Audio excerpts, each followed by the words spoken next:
What would you say is the biggest challenge to contractors who are saying, I got to look into this Kespri stuff? What's the biggest, or the drone stuff, to understand how to measure sites and that sort of thing? What's the biggest change that you're seeing that has the biggest impact on their experience with using it?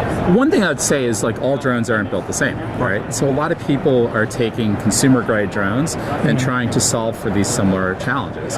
Now, the challenge with a consumer-grade drone is that it doesn't have the precision GPS built into it to maintain accuracy of topological analysis, because drones will drift and have GPS drift associated with it, where a work site might be off by several centimeters, X, Y, and Z, in fact, several meters on occasion, when you don't have precision GPS built in.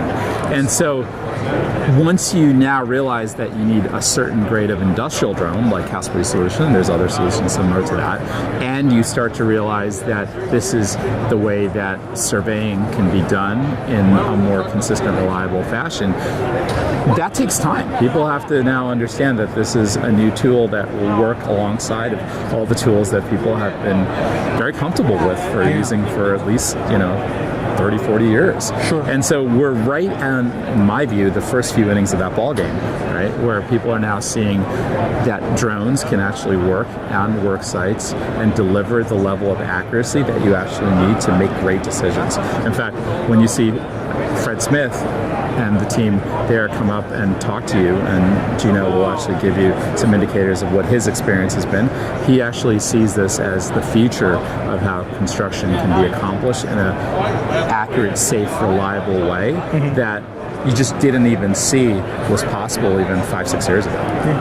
How does a user identify an industrial drone? What sets them apart from it? I think one of the things I mentioned is just the nature of the way a drone is built. So when you look at the Kespri drone over here, what you'll see is it's ruggedized for industrial work, right? It flies in 25 mile an hour winds, 35 mile an hour gusts. It has a LiDAR built for obstacle avoidance, collision detection.